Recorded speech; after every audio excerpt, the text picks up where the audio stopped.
आज आइल बड़े लुधियाना से होलिया के गाई के गाना के सब डीजे पे बजावे नाचे कमरा हिलावे लगावे ले रंग लाल लाल रे सारा माँ के गाना मचले बा धमाल रे नाचे ले सबे उड़ा के गुलाल रे सारा माँ के गाना मचले बा धमाल रे नाचे ले सबे उड़ा के गुलाल रे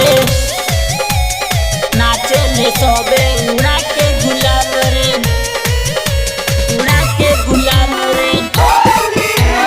सारा माँ के गाना मचले बा धमाल रे सावन रिकॉर्डिंग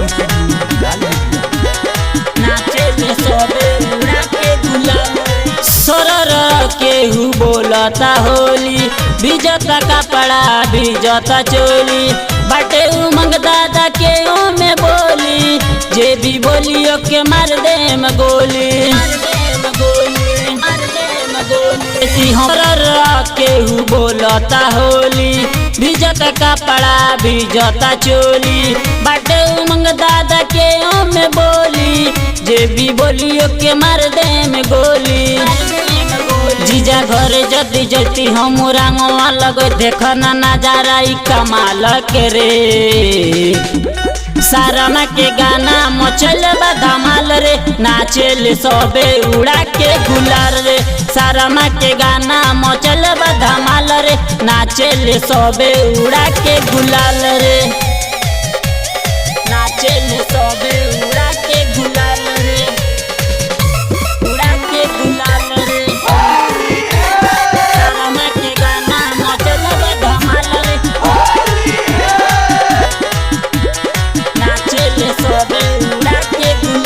कनी बाड़े नीरज सुजित हो साथ में बाड़े भैया मर्जित हो नाचो तारे जीजा गौतम सारा माँ गावा तारे सबे होली के गीत हो होली के गीत हो होली के गीत हो पता कनी बाड़े नीरज सुजित हो साथ में बाड़े भैया मर्जित हो नाचो तारे जीजा गौतम सारा माँ गावा तारे सबे होली के गीत हो